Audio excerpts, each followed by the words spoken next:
Terima kasih Felicia. Selamat pagi semuanya Bapak Ibu, saya izin share screen dulu sebelumnya.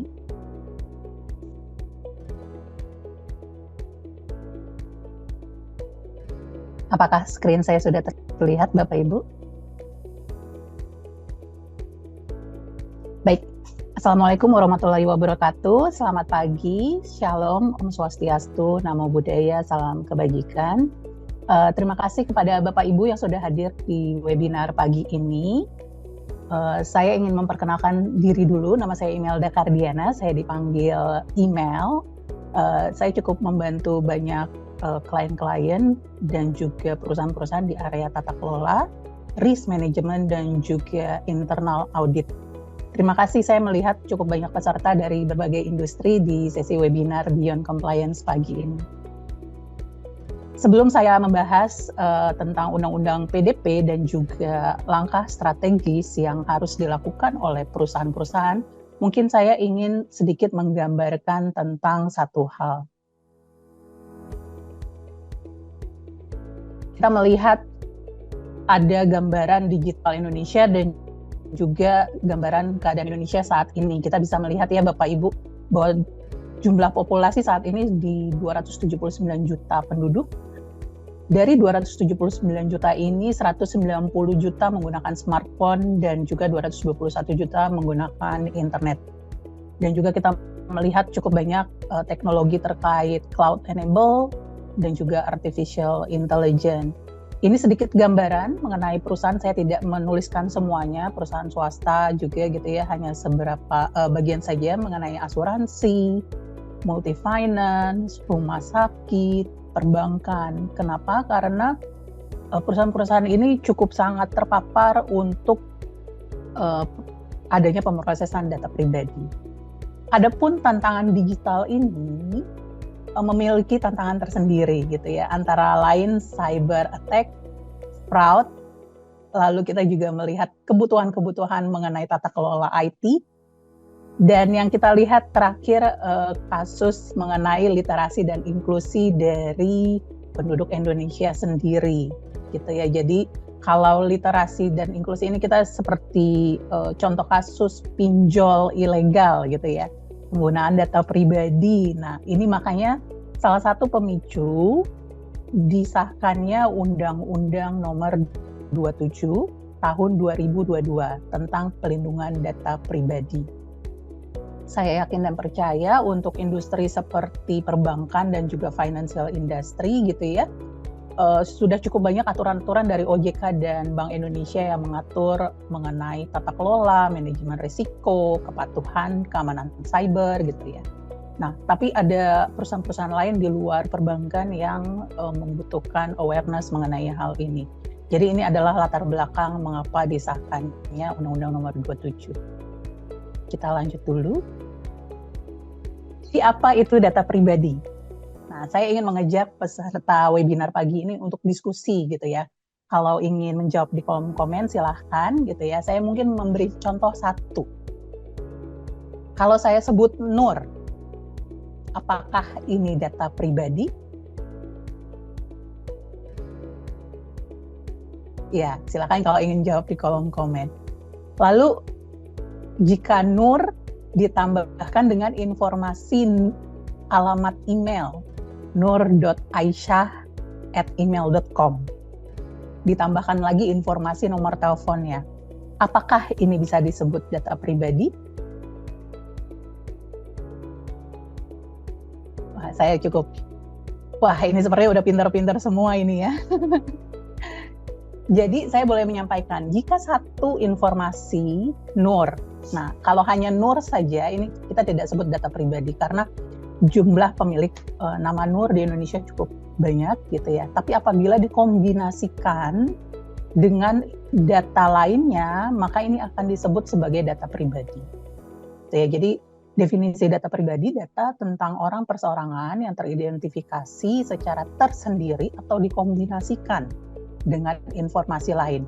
Jadi kita sudah paham ya, baik secara elektronik dan non-elektronik. Jadi jika data itu spesifik teridentifikasi ke satu pemilik data, maka itu adalah data pribadi. Saya lanjut dulu Bapak Ibu. Setelah kita mengetahui kondisi Indonesia, data pribadi, lalu saya ingin membahas mengenai Undang-Undang PDP itu sendiri. Jadi berdampaknya ke seluruh industri, Bapak Ibu. Saya tidak akan membahas pasal per pasal di sesi webinar pagi ini, tapi saya ingin sekilas saja sebelum ke langkah taktisnya gitu ya, ke langkah strategiknya. Jadi ada beberapa poin yang dibahas di dalam Undang-Undang PDP mengenai jenis data pribadi. Jadi ada dua, data spesifik dan data umum. Data umum ini biasanya yang ada di KTP kita gitu ya. Lalu data spesifik bisa berupa data biometrik, genetika, laporan keuangan, kesehatan, kejahatan, gitu ya, data anak dan lainnya. Ini jenis data pribadi. Lalu hak data pribadi, pemilik data pribadi atau subjek data pribadi bisa melakukan permintaan informasi, datanya digunakan untuk apa saja, untuk perubahan, penghapusan, gitu ya. Nanti ini akan dibahas lebih banyak di sesi yang kedua. Lalu ada pemrosesan data pribadi oleh prosesor dan juga pengendali data pribadi atau controller gitu ya. Ini semua poin-poin ini diatur di dalam Undang-Undang PDP, tujuannya adalah untuk memberikan pelindungan. Kenapa? Karena pelindungan data pribadi ini termasuk ke dalam pelindungan hak asasi manusia. Karena ini dilakukan oleh perusahaan, sangat penting tone at the top. Artinya apa, Bapak Ibu? Yaitu pentingnya dukungan dari para manajemen puncak, dari para direksi dan komisaris untuk pemenuhan implementasi Undang-Undang PDP ini. Kenapa? Karena sanksinya cukup berat. Tadi Pak Tito sudah menyampaikan ya, bukan untuk menakut-nakuti, tapi memang sanksinya cukup berat gitu ya. Bahkan sanksi administrasinya di 2% dari revenue gitu ya. Nanti saya jelaskan beberapa pengurang sanksi tersebut di strategi implementasi. Dan juga kompleksitas, karena kita melihatnya sepertinya mudah, tapi ketika sudah dilakukan, oh ternyata memerlukan ini gitu ya. Jadi nanti kita bahas lebih lanjut. Lalu karena ini data pribadi, pemrosesan data pribadi, jadi diperlukan pengelolaan data mengenai klasifikasi data, siapa yang bertanggung jawab, lalu apabila ada pertukaran data baik dengan eksternal gitu ya, perlu perjanjian mengenai pertukaran data ini, infrastrukturnya, dan juga bagaimana mengamankan atau proteksi dari pemrosesan atau pengelolaan data pribadi tersebut. Untuk dasar hukum ada 6 di dalam undang-undang gitu ya, mulai dari persetujuan, perjanjian, kepentingan yang sah, kewajiban hukum, tugas publik, dan kepentingan yang vital. Jadi yang paling lazim biasanya adalah di persetujuan dan perjanjian. Jadi kira-kira seperti itu. Saya lanjut dulu Bapak Ibu. Saya mungkin mau menyampaikan dulu. Pelindungan ya, bukan perlindungan. Jadi di dalam pelindungan ini adalah aktivitas untuk melindungi. Sedangkan kalau perlindungan adalah rumah, tempat. Jadi makanya ketika kita membahas pelindungan data pribadi, yang dibahas adalah aktivitas melindunginya. Kami dari Veda Praxis menggambarkan dalam aktivitas pelindungan data pribadi ini ada 3 aktor. Saya mungkin sebutkan 3 aktor itu, yaitu subjek data pribadi, si pemilik. Ini bisa orang pribadi, mitra atau pihak ketiga yang berhubungan dengan perusahaan, bisa juga karyawan gitu ya. Lalu ada aktor kedua, pengendali dan prosesor. Pengendali adalah pihak yang menerima mandat dari subjek data pribadi. Jadi subjek data bisa berhubungan dengan pengendali, lalu pengendali akan berhubungan dengan prosesor. Prosesor ini hanya melakukan pemrosesan data sesuai dengan tujuan yang ditetapkan oleh pengendali. Pengendali bisa juga bertindak sebagai prosesor. Jadi ini adalah aktor kedua. Aktor ketiganya adalah lembaga PDP yang pada saat ini belum disahkan gitu ya. Ini adalah dari pemerintah ataupun otoritas. Jadi ada 3 aktor. Kita 3 aktor dulu, pihak-pihaknya, lalu kita membahas mengenai aktivitas yang terjadi untuk pengelolaan data pribadi.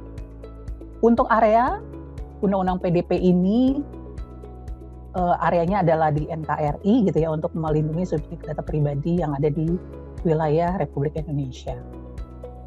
Jadi prosesnya bagaimana? Subjek data pribadi memberikan datanya kepada pengendali melalui satu dokumen perjanjian, ataupun tadi yang saya sebutkan ya, ada 6 dokumen. Salah satunya saya sebutkan misalnya konsen. Diberikanlah data kepada pengendali. Datanya apa saja, masih kita kategorisasikan. Apakah itu data umum atau spesifik. Umum tadi yang ada di KTP gitu ya. Spesifik tadi terkait data keuangan, misal kesehatan, kegiatan, data anak gitu ya, biometrik. Nah, ini melalui satu perjanjian yang sah, baik konsen, perjanjian, apapun itu, diberikan kepada pengendali untuk tujuan-tujuan tertentu, tujuan pemrosesan tertentu ya. Lalu oleh aktor kedua, si pengendali ataupun prosesor, data ini digunakan. Tadi pengumpulan, digunakan mulai dari pengumpulan, penyimpanan, penggunaan, lalu sampai pemusnahan. Proses ini ada di internal dan perlu diawasi. Diawasi oleh siapa? Dalam hal ini undang-undang menyebutkan adanya Data Protection Officer atau kita mengenalnya sebagai DPO. Ini ada di pasal 53. Inilah aktivitas pemrosesan data. Lalu kalau aktivitas pemrosesan ini harus bagaimana? Di undang-undang dikatakan ya Bapak Ibu ya, bahwa di undang-undang perlu dicatat, dilakukan analisa risiko, dan dibuatkan incident response plan. Jadi gampangnya Bapak Ibu, saya selalu bilang identifikasi ada proses apa yang dilakukan oleh perusahaan, dicatat, dianalisa risikonya, lalu dilakukan incident response plan. Jadi saya selalu analogikan kalau penanganan data atau pemrosesan data ini sebagai aktivitas finansial gitu, aktivitas keuangan. Nah, aktivitas keuangan ini biasanya kalau di laporan keuangan di bagian accounting dicatat sebagai jurnal. Nah, inilah jurnalnya gitu ya Bapak Ibu, tapi ini terkait pemrosesan data pribadi. Inilah aktivitas yang perlu dilakukan oleh perusahaan dalam melindungi data pribadi. Tentu saja apabila menggunakan teknologi, perlindungan ini akan lebih maksimal. Ini adalah skenario, salah satu contoh tadi yang 3 aktor dan juga aktivitas gitu ya. Ada mengenai pemrosesan absensi dan payroll. Ada data pribadi karyawan yang dikelola oleh Departemen HRD. Karyawan memberikan konsen kepada HRD untuk melakukan absensi dan payroll. Pihak internal HR melakukan rekap data, pengajuan pembayaran, lalu approval. Dan perusahaan sebagai pengendali memberikan wewenang kepada bank untuk melakukan pemrosesan data, yaitu pembayaran gaji, gitu ya. Ini jadi di dalam hal ini pengendalinya adalah perusahaan, pemroses datanya adalah perusahaan dan juga bank. Karena data-data ini bersifat spesifik, maka perlu dilakukan impact assessment. Jadi nanti saya jelaskan mengenai ROPA dan DPIA. Peda Praxis melihat untuk aktivitas ini dari framework GPPT, yaitu governance, people, proses, dan teknologi. Bagaimana dokumen-dokumen kebijakan yang ditetapkan perusahaan dapat melindungi, lalu juga secara people, pihak yang melakukan pemrosesan absensi dan payroll ini mengetahui data tersebut hanya boleh digunakan untuk tujuan absensi dan payroll. Lalu untuk proses semua ini dicatat di dalam ROPA, dan teknologi bisa menggunakan encryption atau password saat memberikan data kepada bank. Ini ROPA. ROPA tadi saya bilang analoginya adalah jurnal keuangan, sedangkan ROPA itu adalah catatan atas pemrosesan data pribadi di perusahaan. Apa saja yang perlu dicatat? Kalau jurnal ada debit kredit, Bapak Ibu. Kalau ROPA ini adalah komponennya, tidak saya sebutkan, bisa dibaca gitu ya. Lalu atas proses data apa saja, mulai dari pemerolehan, pengolahan, penyimpanan, perbaikan, penampilan, atau pengungkapan, dan juga penghapusan pemusnahan. Jadi misal Jika di perbankan data nasabah tersebut sudah tidak aktif atau sudah ditutup rekeningnya, makanya perlu dihapuskan. Lalu ada masa retensi, misal 8 tahun atau 10 tahun atau 20 tahun gitu ya, itu harus dilakukan pemusnahan. Nah, pemusnahan ini pun harus dilakukan audit. Jadi kira-kira seperti itu. Lalu untuk DPIA, atas pemrosesan tadi, jika memenuhi 7 kriteria yang ada di pasal 34, mulai dari pengambilan keputusan yang otomatis, gitu ya, bersifat spesifik, skala besar. Nah, ini maka perlu dilakukan data protection impact assessment.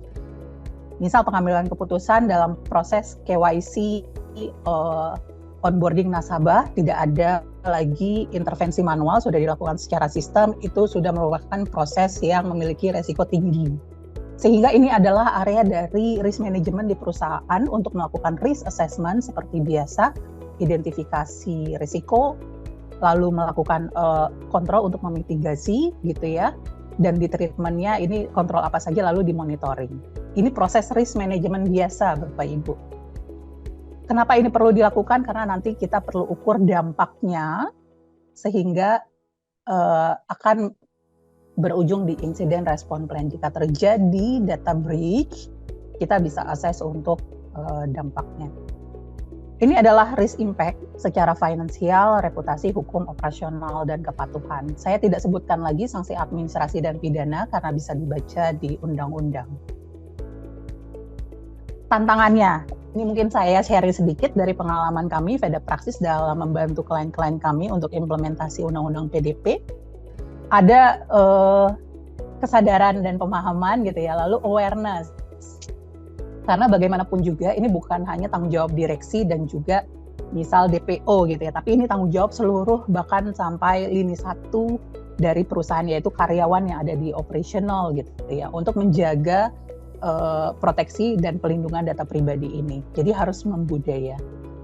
Lalu yang berikutnya tantangannya adalah identifikasi seluruh proses, karena terkadang kalau secara sistem mungkin saya lebih comfort, sudah lebih terproteksi Bapak Ibu ya.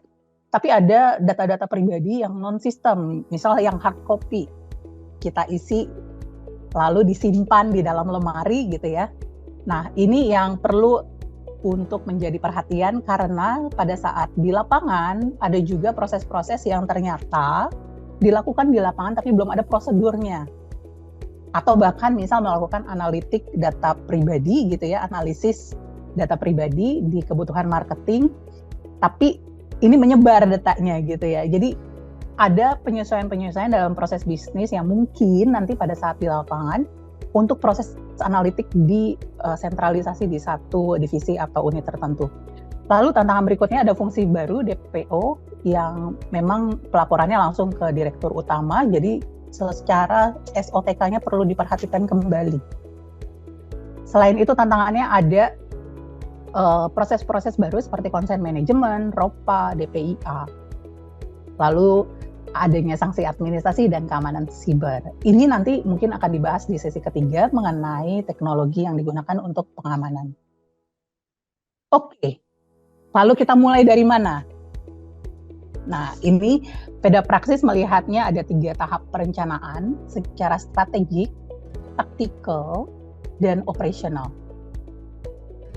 Strategik ini adalah area-area dari direksi gitu ya, karena kebijakan ini disahkan oleh direksi, pembentukan fungsi DPO, lalu roadmap-nya seperti apa untuk implementasi Undang-Undang PDP, karena saya yakin 3 bulan rasanya sulit gitu ya, kecuali kompleksitas perusahaan tidak terlalu kompleks, sangat simple, ini mungkin masih memungkinkan, tapi untuk implementasi full ini membutuhkan roadmap tertentu.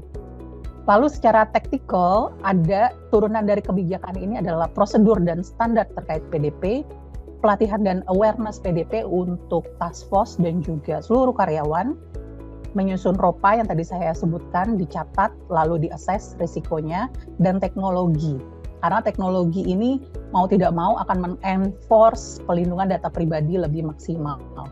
Secara operasional, kita petakan dulu alur atau flow, data flow yang ada di perusahaan. Tadi mulai dari mengumpulkan, di dalam perusahaan dilakukan pemrosesan apa saja, disimpan di mana, bagaimana retensinya, siapa yang melakukan atau yang bertanggung jawab gitu ya.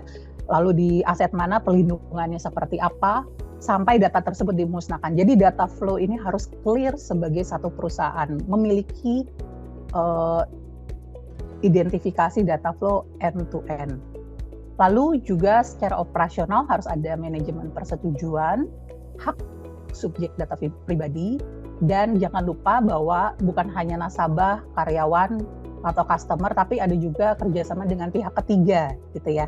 Harus ada legal review terhadap kontrak-kontrak dengan pihak ketiga mengenai apabila ada transfer data pribadi perlu dilakukan pelindungan tersebut.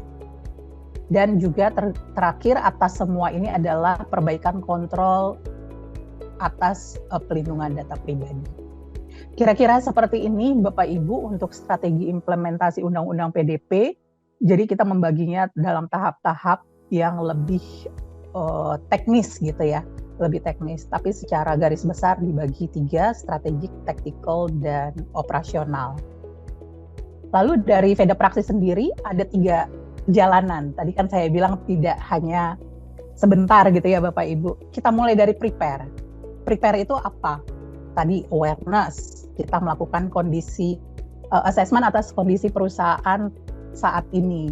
Lalu pemetaan data flow mulai dari pengumpulan sampai pemusnahan. Itu harus kita buatkan di prepare.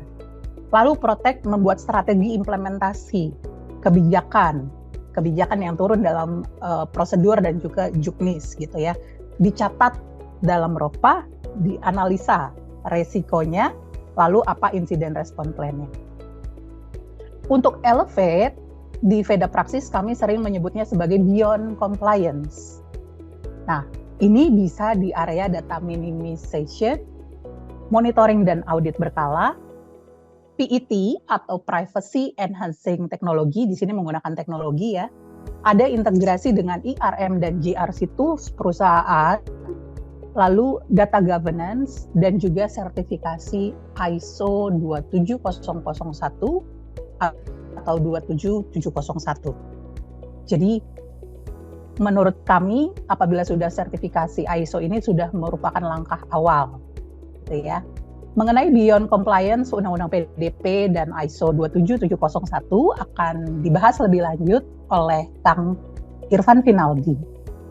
Sekian pemaparan dari saya mengenai sekilas Undang-Undang PDP dan juga strategi implementasinya.